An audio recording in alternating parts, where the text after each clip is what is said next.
فيلمنا بيبدأ في روسيا مع أسرة مكونة من أم وطفلين. الكبير اسمه بيتر وبطلنا اسمه سيرجي. الأسرة بتكون عايشة حياة هادية في قرية صغيرة، وفجأة بيهجم عليهم طيران الجيش الألماني، وبتنده الأم على الأبناء علشان يستخبوا، لكن سيرجي ما بيبقاش خايف وبيمسك النبلة وبيصوب على الطيران، وكل ما بتيجي ضربة في الطيارة بتنفجر. ولكن كل ده بيبقى حلم بيقوم منه سيرجي على صوت ست بتصحيه، وبتقول له انهم لازم يهربوا قبل ما الجيش الالماني يقتلهم زي ما عمل مع اخوه وامه. ولكن ما بيبقاش عايز يمشي سيرجي، ولكن بتتمكن الست تاخده تهرب، ولكن بيقتلها الجيش وبيحرق القرية. وبيبص الطفل على الحريقة وبينده على امه معتقد انها هترد عليه، وبيفضل يمشي الطفل في الغابة وهو تعبان. ولما بيسمع صوت الجيش بيروح يستخبى بين الشجر وبيطلع له تعبان، لكن فضل كاتم خوفه اللي كان من الجيش اكتر من التعبان. وبيكون الجيش قاعدين بياكلوا لحد ما بيخلصوا ويقوموا يمشوا، وبعد كده بيفضل الطفل يمشي في الغابة وهو تعبان وميت من الجوع لحد ما بياكل من النباتات اللي في الارض اللي سببت له هلوسة،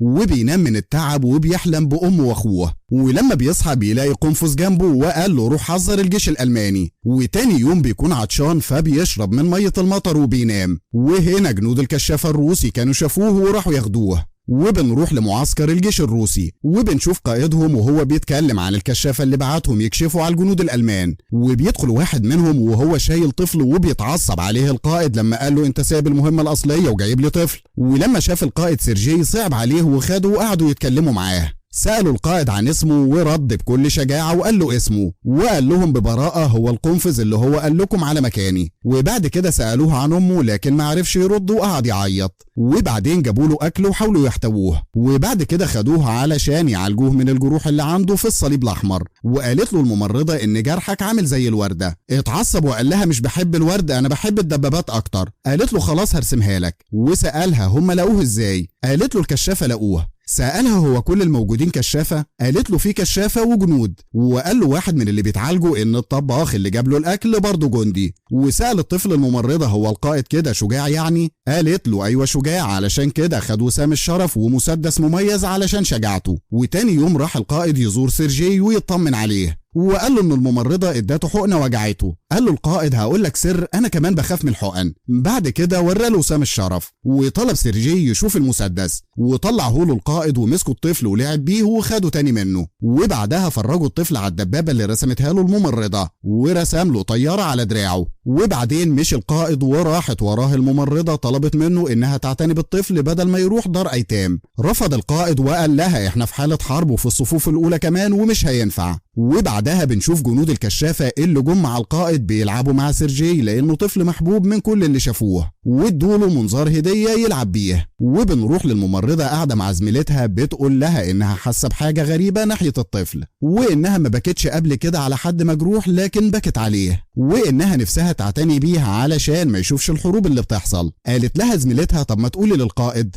قالت لها هو مجرد بينفذ الاوامر ومالوش دعوة. وبنروح للقائد وبنشوف جندي وهو داخل عليه وبيقول له ان الجنود حبوا سيرجي قوي وشايفين في عيالهم اللي سايبينهم في البيوت وانهم عايزينه يفضل معاهم ما يروحش دار الايتام. قال له القائد مفيش حاجه في ايديا، انا مجرد بنفذ الاوامر. والجندي بيمشي وهو متضايق. وبعد كده جه مبعوث من دار الايتام علشان ياخد الطفل، وقعد القائد معاه علشان يفهمه انه لازم يروح لكنه ما كانش عارف يجيبها له ازاي. واتأثر جدا واداله مسدس لعبه عمله له مخصوص، وبكى الطفل وحضن القائد. قام قطع القائد خطاب دار الايتام وقال له انت من النهارده ابني وهعتني بيك وهشيلك في قلبي. وبيفصلوا هدوم للطفل وبيلبسها له، وبيطلقوا عليه الجنود اسم الطفل الجندي. ولكن فجأة الطيران الالماني هجم عليهم وحماه ابوه وحطه في خندق لحد ما الغارة تخلص. وبعدها بيخرج يطمن على الجنود وبيسأل عن ابوه فين. وبعدها بيروح يساعد الجنود وبيديهم يشربوا. وطلب منه جندي مصاب اداله خطاب قال له اقراهولي، ولكن الطفل ما بيعرفش يقرا وبدأ يألف كلام من عنده. وقال له ان البقرة بتاعتك كويسة وبتنتج لبن. رد الجندي قال له انا ما عنديش بقر اساسا. وقالوا باقي الجنود كمل احنا مستمتعين، وادوا له خطاباتهم يعمل كأنه بيقراها وقعد يغني لهم. وبنشوفه بعد كده وهو نايم على رجل الممرضة كاتيا. وبيجي لهم القائد وبنشوف ان القائد والممرضة عندهم مشاعر لبعض لكن مش معترفين. وبيصحى الطفل وبيحضن القائد وقال له انه كان خايف عليه. وبعد كده اتمشى القائد والطفل وقال له انه عايز يروح للخياط اللي عمل له البدله بتاعته، وراحوا مكان الخياط اللي كان متدمر بسبب الغاره، ومات الخياط. وقال له القائد انه احتراما للميت لازم نخلع القبعه. وبنشوف الطفل وهو بيحاول يحلق دقنه زي الجنود، ولما بيشوفوه الجنود بيضحكوا عليه وبيقولوا له انت طفل لسه بدري عليك. اتضايق وقال لهم انا جندي مش طفل.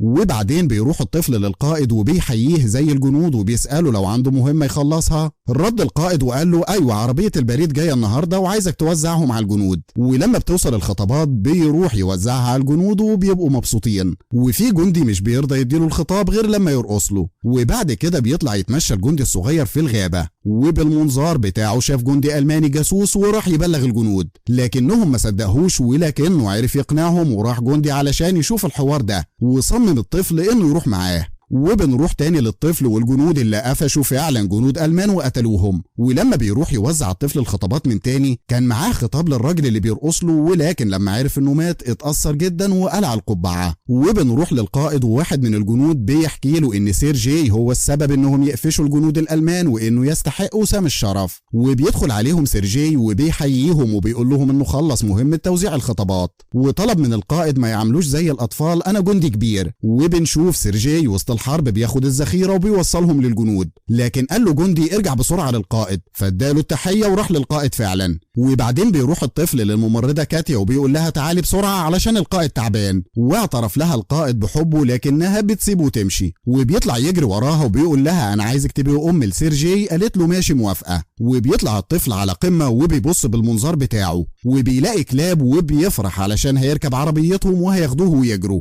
ولكن وهم بيجروا لمحوا قطه جري وراها وده بيبقى طريق الألغام، ولكن بيطلع وراهم جندي وبيروح يلحقه، وبيسلم الجندي ده القائد خطاب مكتوب فيه انهم لازم يخلوا المعسكر. وفعلا بيروحوا معسكر جديد، وهم في الطريق دخلوا بيت مدنيين ولقى الطفل حفرة في الأرض. سأل دي من ايه؟ رد صاحب البيت وقال له دي نتيجة قنبلة لكن ما انفجرتش. ولما عرف القائد كده خدهم وخرجوا بسرعة لأنها ممكن تنفجر في أي وقت، وبكده يكون أنقذهم. وفي طريقهم للمعسكر والطفل بيلعب بالمسدس بتيجي غارة ألمانية، وبيروح سيرجي يحضن القائد المصاب. ولما بيوصلوا للقائد الأعلى سيرجي بيحييه والقائد الأعلى بيبادله التحية. وبيعرف سيرجي إن مهمته الجديدة إنه يعرف مين من الجنود أحذيته أو هدومه متقطعة، وراح طلب الطفل من جندي إنه يوقف الجنود صف علشان يعرف. وبعد ما بيخلص بيروح يدي القائد الأعلى التقرير. وبالليل حصل غارة على المعسكر وبيروح سيرجي للقائد المصاب وبيكون تحت الأشجار. وتاني يوم بيروح يزور سيرجي القائد المصاب وقعد يعيط لما شافه. وبنعرف إن الطفل بقت حياته هي الجيش والمعارك، ولما كبر اتخرج من كلية كبيرة وشارك في معارك كتيرة. وبكده يكون فيلمنا خلص.